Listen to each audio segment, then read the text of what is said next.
सोचो कि आप एक ऐसी जगह पर रह रहे हो जहाँ पर आपके हर एक एक्शन, इमोशंस, मेमोरीज को कंट्रोल किया जा रहा है, जहाँ पर गवर्नमेंट डिसाइड करती है क्या सही है क्या गलत। ये एक टेरिफाइंग रियलिटी है जॉर्ज ऑरवेल की 1984 नॉवल जो कि उन्होंने बनाई है, और one of the most well known novels जाना जाता है। बहुत ज़्यादा बातों में रहती है नॉवल, बहुत सारे लोगों ने इसको पढ़ रखा है पहले से ही।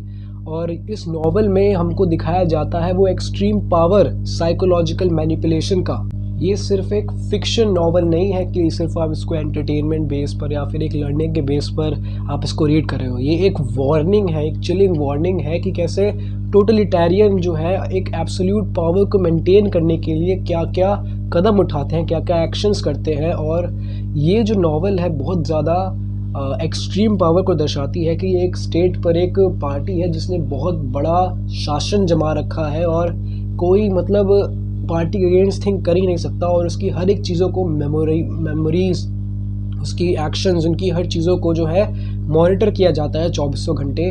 आज हम लोग कुछ मेथड्स के बारे में बात करने वाले हैं जो कि इस 1984 नॉवल में बताई गई है, और वो काफ़ी ज़्यादा डिस्टर्बिंग है सुनने में भी, और काफ़ी ज़्यादा दिखाती हैं कि कैसे एक एब्सोल्यूट पावर को मेंटेन किया जाता है एक ऐसे स्टेट पर जो कि एक फिक्शन स्टेट है। सबसे पहले बात करते हैं न्यूज़ स्पीक की। न्यूज़ स्पीक जो है इस स्टेट की, इस कंट्री की ऑफिशियल लैंग्वेज है। न्यूज़ स्पीक इसका नाम है, और इसमें कॉम्प्लेक्स वर्ड्स को, कॉम्प्लेक्स थॉट्स को एलिमिनेट करने के लिए लैंग्वेज में बहुत कम वर्ड्स हैं। वर्ड्स को बहुत कम कर दिया गया है इस न्यूज़ स्पीक लैंग्वेज में। अगर आप रेबेलियसनेस को एक्सप्रेस नहीं कर सकते तो आप उसके बारे में सोच भी नहीं सकते। वर्ड्स जैसे कि इंडिविजुअलिटी, फ्रीडम, यहाँ पर कोई एक्सप्रेस ही नहीं कर सकता क्योंकि उन वर्ड्स को एलिमिनेट कर दिया गया है न्यूज़ स्पीक की डिक्शनरी से। ये सिर्फ वोकैबुलरी पर बेस्ड नहीं है, यहाँ पर एक मेन मोटिव है कंट्रोल जमाना लोगों पर, एक एब्सोल्यूट पावर को मेंटेन करना। अगर वर्ड्स ही नहीं है एक ऐसी फीलिंग को एक्सप्रेस करने का तो आपके दिमाग में वो वर्ड्स नहीं आ सकते। जैसे कि रेबेलियसनेस का कोई वर्ड नहीं है अगर आपके पास, तो आप उसको अपने दिमाग में ला कैसे सकते हो। ये चीज़ थी जो कि न्यूज़ स्पीक लैंग्वेज ने जो है करा इस फिक्शन में, और हमको देखने को मिला है कई बार कि ये काफ़ी डेंजरस चीज़ थी। एक और पावरफुल चीज़ है डबल थिंक। डबल थिंक का मतलब है कि दो कॉन्ट्राडिक्टरी थॉट्स को जो है अपने माइंड पर लाना और उनको सेम और ट्रू समझना। जैसे कि war is slavery, freedom is peace. यहाँ पर दो कॉन्ट्राडिक्टरी थॉट्स को जो है डाला गया है और आपको बिलीव करना पड़ेगा, अगर आपको उसको एक्सेप्ट करना पड़ेगा कि ये ट्रू चीज़ है। और आपसे झूठ कहा नहीं जा रहा, आपसे ऐसा नहीं है कि आपको झूठ कह रहे हैं, आपको बिलीव करना पड़ेगा इस झूठ पर भी।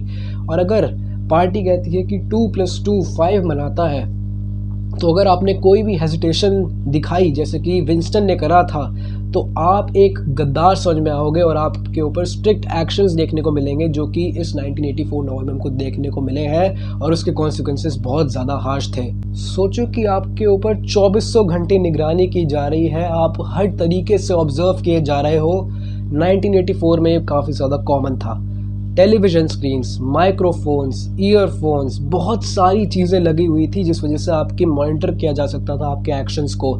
एक रूम में टेली स्क्रीन को डाला गया था और देखते रहते थे पार्टी के मेंबर्स की कोई ऐसा कदम तो नहीं उठा ले जो कि पार्टी के अगेंस्ट जाए।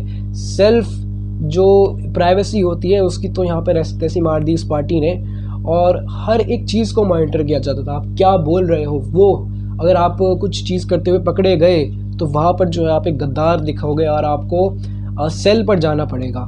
यहाँ पर काफ़ी अच्छी तरीके से दिखाया गया है कि कैसे विंस्टन एक डायरी लिखता था अपने रूम में बैठकर, और जबकि उसे पता था कि ये एक क्राइम है डायरी लिखना दिस पार्टी के अनुसार।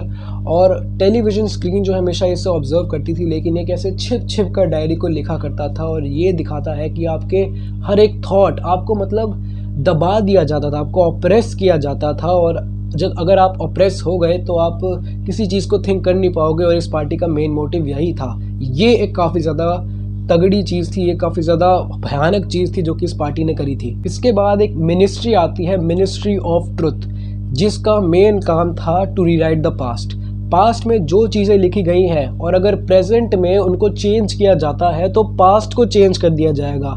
यहाँ पर कोई सवाल उठने का जो है कोई वो बनता ही नहीं कि आप सवाल उठा सको पार्टी पे कि पहले तो आपने ये करा या फिर पहले ये चीज़ थी, आपने इसको गलत लिख रखा है। पार्टी जो है पास्ट को चेंज कर देगी प्रेजेंट के लिए। मान लो अगर मैंने कहा कि 5 रुपये से ऊपर तक की चॉकलेट कभी जाएगी नहीं, और अगर आगे जाकर मैंने चॉकलेट को 5 से 10 रुपये का कर दिया, तो मैं रीराइट कर सकता हूँ हिस्ट्री को और लिख सकता हूँ कि चॉकलेट का प्राइस 10 रुपये तक बढ़ सकता है। और ये काफ़ी ज़्यादा बुरी चीज़ है कि इतना ज़्यादा कंट्रोल की पास्ट पर, जो कि देखा गया होगा लोगों के द्वारा, उसको चेंज करना। और इस वजह से कोई भी आदमी पार्टी पर कोई सवाल नहीं खड़ा कर सकता था कि आपने ऐसा क्यों किया।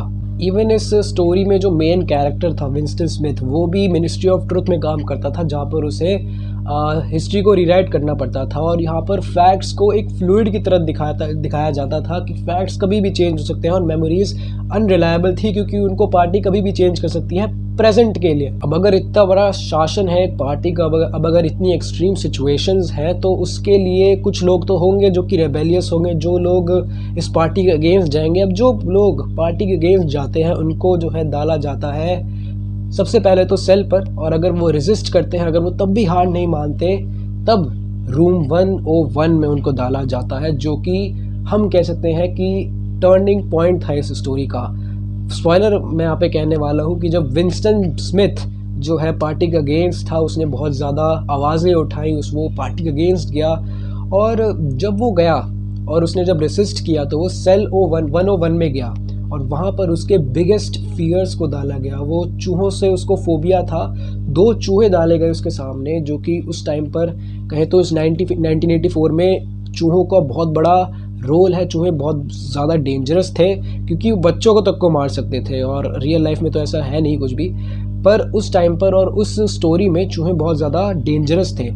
और इतना ज़्यादा टॉर्चर किया जाता था एक आदमी को कि वो अपने लव्ड वंस के लिए भी ऐसी थिंकिंग रखता था कि मैं बच जाऊँ, लेकिन मेरे लव्ड वंस को यहाँ पे रख दो। जैसे कि जूलिया, जो कि विंस्टन को बहुत पसंद थी और काफ़ी साथ रहते थे ये, और यहाँ पर इमोशनली ब्रेक किया जाता था एक दूसरे को। यहाँ पर विंस्टन ने कहा था do it to Julia, do it to Julia, और एंड में वो जो पार्टी अगेंस्ट उसका हेट्रेड था वो एक लव में चेंज हो गया बिग ब्रदर के लिए, जो कि दिखाता है कि सख्त से सख्त मेंटली स्ट्रॉन्ग आदमी को ये सेल 101 एक ऐसे आदमी में दोबारा कन्वर्ट कर देता है जो कि पार्टी के अगेंस्ट कोई सवाल उठा ना सके। यहाँ पर एलिमिनेट करना एक मोटिव नहीं है, यहाँ पर लोगों को चेंज करने का मोटिव है कि वो चेंज हो और रियलिटी को एक्सेप्ट करे कि big brother loves you and you should love big brother. ये नॉवल ये चीज़ दिखाती है कि freedom of speech, freedom of expression कितनी इंपॉर्टेंट चीज़ है। इस बुक को पढ़ने के बाद आपको यही लगेगा कि ये जो हमें फ्रीडम मिल चुकी है वो कितनी ज़्यादा अच्छी चीज़ है, क्योंकि एक वर्ल्ड में ऐसी चीज़ें हैं जो कि मैं कहूँ तो बहुत ज़्यादा डेंजरस हैं और आपके दिमाग को कन्वर्ट कर सकती हैं, और आप कुछ कर भी नहीं सकते। आप रेबेलियस बनोगे तो सेल 101 आपके लिए है, जो कि आपको बिल्कुल एकदम से कन्वर्ट कर देगा। और ये जो है काफ़ी ज़्यादा डेंजरस दिखाता है इस स्टोरी में, और मैं जानना चाहता हूँ कि ये कितनी अच्छी लगी अगर आपने ये नॉवल पढ़ी है, और जानना चाहूँगा कि आपको कैसा लगा इस वीडियो से इन मेथड्स को जानकर।